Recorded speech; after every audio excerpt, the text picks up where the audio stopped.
It was still night in the middle of Noir. The Waystone Inn lay in silence, and it was a silence of 3 parts.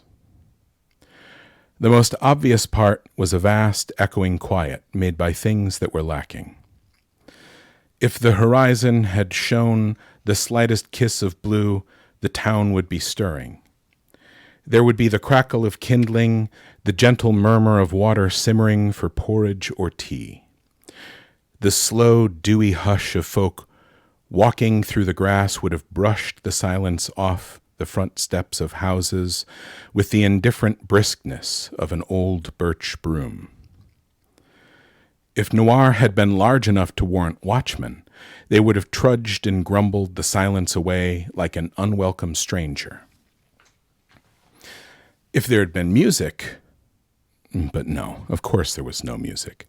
In fact, there were none of these things, and so the silence remained. In the basement of the Waystone, there was the smell of coal smoke and seared iron. Everywhere was the evidence of hurried work, tools scattered, bottles left in disarray, a spill of acid hissed quietly to itself, having slopped over the edge of a wide stone bowl. Nearby, the bricks of a tiny forge made small, sweet, pinging noises as they cooled. These tiny, forgotten noises added a furtive silence to the larger, echoing one. They bound it together like tiny stitches of bright brass thread.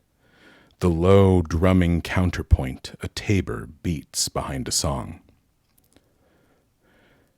The third silence was not an easy thing to notice. If you listened long enough, you might begin to feel it in the chill copper of the Waystone's locks, turned tight to keep the night at bay. It lurked in the thick timbers of the door and nestled deep in the building's gray foundation stones. And it was in the hands of the man who had designed the inn, as he slowly undressed himself beside a bare and narrow bed.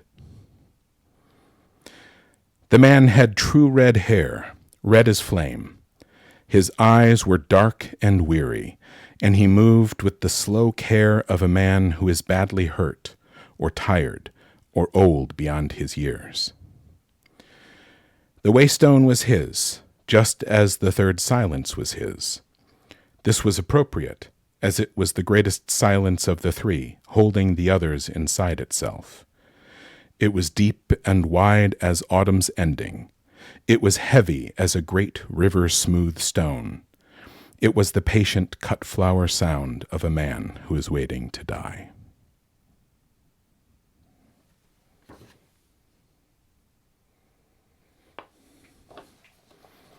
That's not half bad. There's a couple, my cadence is a little off in a few places there.